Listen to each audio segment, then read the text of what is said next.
After completion of this video, you'll be able to create a Revit Energy Analytical model and send it to Autodesk Insight, assess the sustainability of designs using carbon analysis tools, and describe how variables such as material choice or lifespan of a building impacts operational and embodied carbon. To begin an analysis of a detailed design model within Revit, open the dataset model provided. Inspect the materials of the modelled elements, such as walls, within the 3D view. Click on the edge of the external wall to select it. In the Properties panel, click Edit Type to open the dialog. And in the Construction section, under Structure, click Edit to open the Edit Assembly dialog, detailing the building materials used in the wall. In Materials, click to select Brick Common, and click the three dots to open the Material Browser dialog. Click the Thermal tab, and notice how the brick materials have thermal and performance values. Click OK, OK, and OK again to close the dialogues. To begin the analysis, on the ribbon, on the Analyze tab, in the Carbon Insights panel, click Analyze.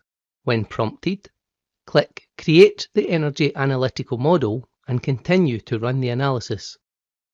Insight integrates with Revit, so there's no need to manually create a separate analysis model.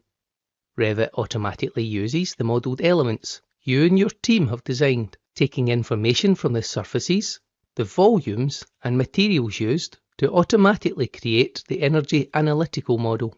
And when prompted that the process is complete, the energy analytical model has been successfully created, click OK to close the prompt. Revit displays some information on what happens next, and informs you that you may have some time to wait for the upload and the analysis to complete.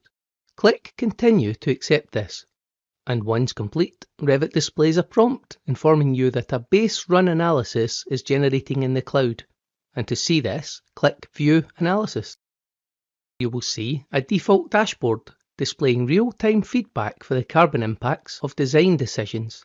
Insight uses Revit's Energy Analytical Model as the starting point for operational and embodied carbon analysis. The default overview dashboard consists of cards displaying the 3D analytical model extracted from the Revit model, as well as project information such as building location, building type, building area, and building lifespan, as well as metric cards displaying key project outcomes such as total carbon, embodied carbon, operational carbon, and annual energy use intensity.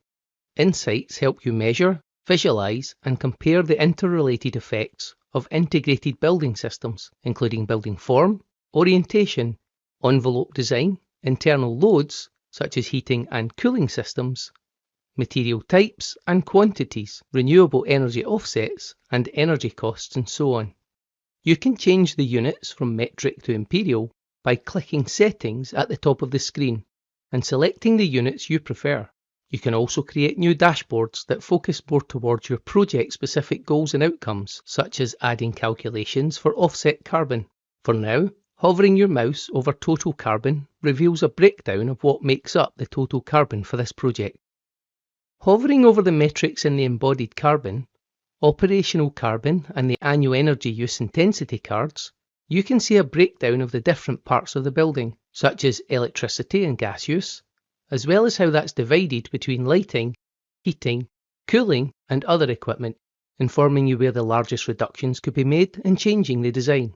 Note how the building lifespan card is currently set to 1 year lifespan, and how at 1 year the total carbon is predominantly made up from embodied carbon. To change this, click Short 1 years and click to change it to a medium lifespan of 10 years.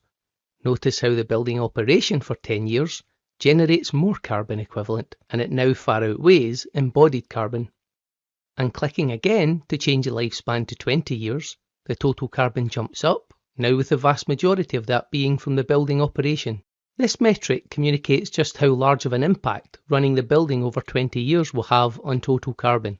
Cooling, for example, uses a lot of energy, something to experiment with. For example, what impact does adding external shading have on the glazing receiving direct solar gain? Is the cooling load, and therefore the carbon, reduced?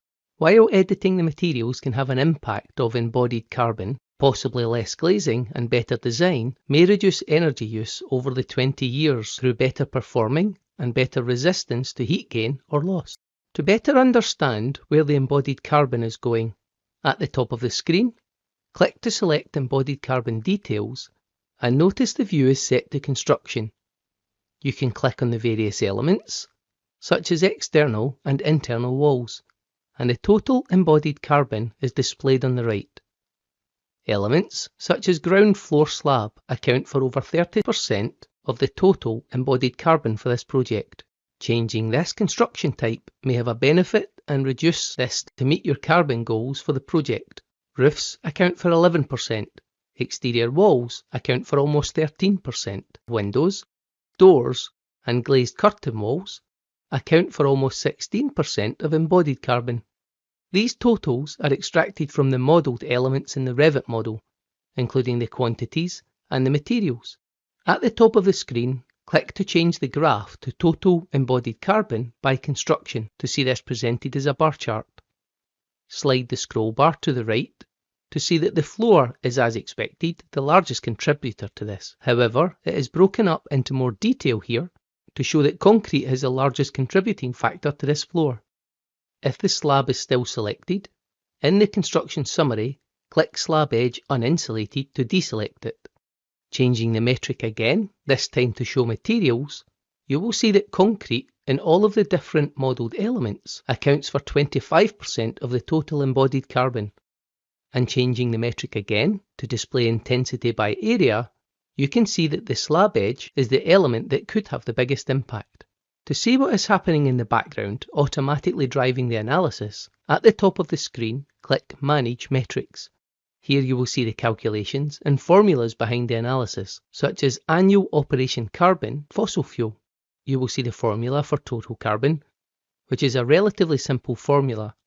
However, opening the calculation for embodied carbon reveals the complex calculation that is done behind the interface to achieve that before the total carbon can be calculated, such as the embodied carbon of the walls, the embodied carbon of the roof, the embodied carbon of the floors and other elements, and give you the insights you need to help shape better outcomes and more sustainable designs.